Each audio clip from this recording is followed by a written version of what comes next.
अस्सलाम वालेकुम स्टूडेंट। आज की वीडियो में लेक्चर नंबर 34 करेंगे। आज के लेक्चर में हम इन सब टॉपिक को कवर आउट करेंगे, ठीक है। तो वन बाय वन हम स्टार्ट करते हैं।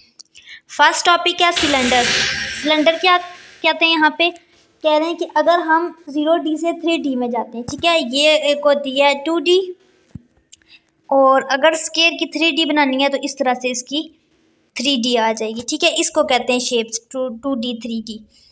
तो यहाँ पे क्या कह रहे हैं?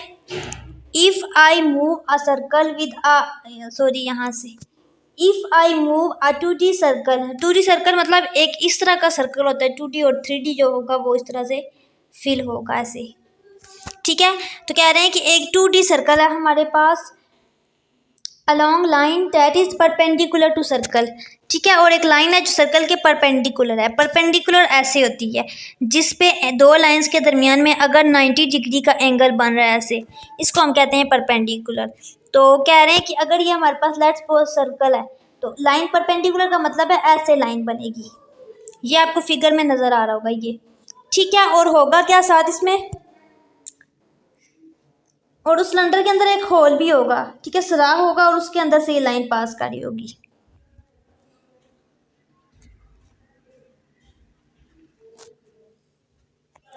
ये सारे इसकी दिखा रहे हैं।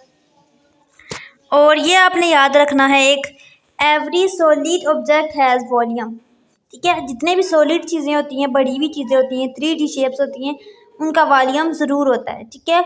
वॉल्यूम भी इन 3D एरियाज। तो वॉल्यूम का फार्मूला ये आपका MCQs भी आया था, इज इक्वल टू A.H होता है, ठीक है। Volume is equal to A.H ये आता है पेपर में।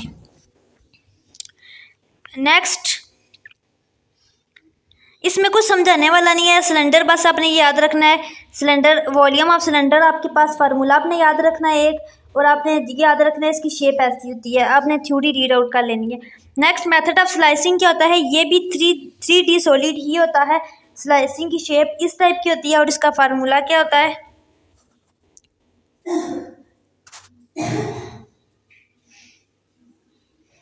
अच्छा, इसमें क्या होता है? इसमें हमारे पास एरिया होता है AX, ठीक है। उसके बाद इसकी इंटरवल AB होती है, उसमें सब इंटरवल अगर हम निकालते हैं तो सारी del x1 del x2 so on. आपको मैंने डीपली बताया इंटरवल क्या होती है। उसके बाद स्लाइसिंग, अगर स्लाइसिंग को भी हम तोड़ रहे हैं, ठीक है, जैसे ये एक पूरी एक है, तो अगर हम इसके छोटे छोटे पीसेस कर रहे हैं, इसके अलग अलग स्लाइस बना रही हूँ, तो उसको हम क्या कहेंगे? S1 S2 सो ऑन ऐसे, ठीक है। जितने स्लाइस बनेंगे उतने S1 S2 S3 हो जाएगा, ठीक है।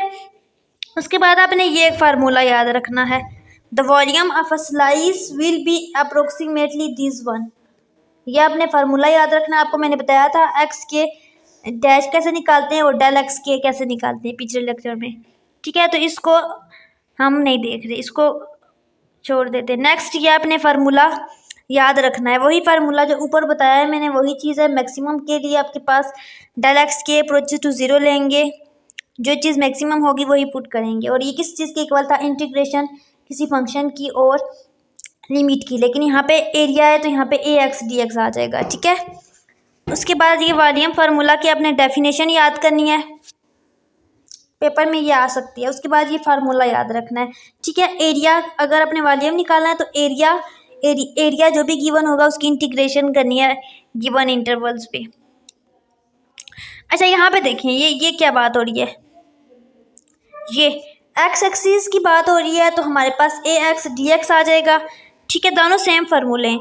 लेकिन अगर y एक्सिस की बात हो रही है तो AY dy हो जाएगा। नेक्स्ट, हमने वॉल्यूम ऑफ अ सॉलिड लेना है, तो उसके लिए आपने करना क्या है? इस चीज़ को स्किप कर दें। यहाँ पे आपने ये फार्मूला याद रखना है, क्रॉस सेक्शन रेडियस। ये इंपॉर्टेंट फार्मूले MCQs में भी आते हैं और पेपर्स में भी आ सकते हैं, as MCQs as a question भी आ सकते हैं, ठीक है। एरिया का फार्मूला होता है AX इज इक्वल टू पाई, कोई भी फंक्शन, ठीक है। अगर हम मतलब हमें कह रहे हैं कि कुछ चीज़ सॉल्व आउट करें, एरिया निकालें, तो आपके पास फंक्शन अगर गिवन है तो पाई f(x) का स्केयर लेना है। तो मैंने क्या कहा था? वॉल्यूम किसके इक्वल होता है?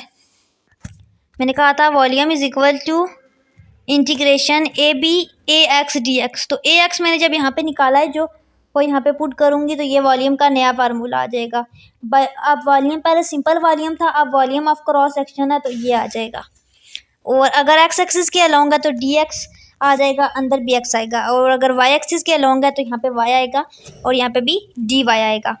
अच्छा, यहाँ पे एक आपको एक एग्जांपल गिवन है, इसमें आपको एक y is equal to square root of x एक फंक्शन गिवन है, ठीक है, एक इंटरवल गिवन है और क्या कहा गया है, वॉल्यूम ऑफ अ सॉलिड निकालें।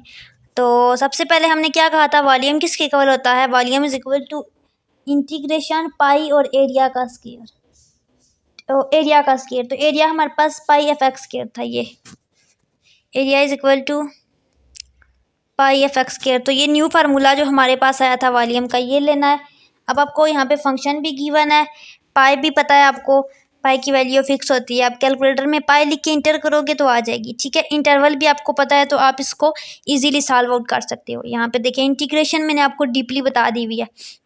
इसी तरह आपने करना क्या है, आपने फार्मूला ड्राइव करना है कि कैसे आप स्फीयर का फार्मूला निकाल सकते हो। इस चीज़ को छोड़े मैं आप उसको, इसका जो ओवरऑल फार्मूला आप याद कर लें। क्या है वॉल्यूम का फार्मूला, 4/3 पाई आर क्यूब, ठीक है। अब नेक्स्ट क्या है, वॉल्यूम बाय वाशर्स परपेंडिकुलर। अच्छा, इसका फार्मूला बिल्कुल सेम है, एक्स एक्सिस के लॉन्ग और वाई एक्सिस के लॉन्ग। इसमें होता क्या है, इसमें देखिए इसमें दो फंक्शन होते हैं। जो फार्मूला आपने पीछे क्या कहा था, एरिया किसके इक्वल था, वैसे area is equal to pi f of x का होल स्क्वायर, यही बात थी। इसमें भी यही सारा काम है। अब इसमें करना क्या है, जहाँ पे एफ ऑफ एक्स है ना, यहाँ पे आपके पास दो फंक्शन आ जाएंगे। ये देखें, ये एक का नाम है एफ ऑफ एक्स और एक का जी ऑफ एक्स देंगे, ठीक है। तो एफ ऑफ एक्स का square minus g of x का स्क्वायर, ठीक है। यहाँ पे दरमियान में माइनस है, ये आपका एमसीक्यूज आ सकता है, ठीक है। और पाई को कॉमन ले लेंगे और एफ ऑफ एक्स का square minus g of x का स्क्वायर।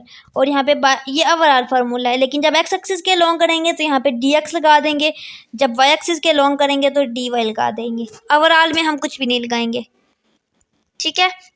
इसकी एग्जांपल गिवन है आपको, दो फंक्शन गिवन है, यहाँ पे देखें दो फंक्शन गिवन है, इंटरवल्स गिवन है। तो यहाँ पे दो फंक्शन यहाँ पे और इंटरवल, इस फार्मूले को यूज़ करके आप इजीली कैलकुलेशन कर सकते हो, ठीक है। इसका आंसर आ जाएगा। अच्छा, डिस्क का वॉल्यूम कैसे निकालते हैं उसकी आपने ये ऊपर से थ्योरी ज़रूर पढ़नी है। ये इसमें आपने ये फार्मूला यूज़ करना होता है। पहले वाले में क्या था, volume is equal to integration a b थी, अब सी डी इंटीग्रेशन होगी, ठीक है। पाई के बाद आपके पास क्या था, एक एरिया था ए, और एरिया की जो हमने वैल्यू कैलकुलेट की थी या वो थी, ठीक है, एफ ऑफ एक्स वाली। तो यहाँ पे हम यू लेंगे, यू ऑफ वाई का स्क्वायर, ठीक है। वाई का स्क्वायर ले रहे हैं तो वाई डी वाई आ जाएगा। ये एक्स एक्सिस के लॉन्ग था। ये आपको मैं ऊपर बता चुकी हूँ ये चीज़ पूरी, कि अगर आप वॉल्यूम निकाल रहे हो डिस्क का, ठीक है, तो आपके पास क्या चीज़ है, पाई यू वाई स्क्वायर है, तो वही काम सारा होगा। अब वाशर की बात हो रही है तो यहाँ पे दो चीज़ें आ जाएंगी, ठीक है, दो, एक यू आ जाएगा और दूसरी हम वी वाली रख लेंगे। पहले एफ लिया था और जी लिया था, अब हम यू और वी ले रहे हैं, वही चीज़ है। तो वाई के लॉन्ग करें तो डी वाई, एक्स के लॉन्ग करें तो डी एक्स, ठीक है। सारे फार्मूले सेम है। यहाँ पे आज का लेक्चर एंड हो गया। आई होप कि आज का लेक्चर आपको समझ आ गया होगा। तो में याद रखें। अल्लाह हाफिज़।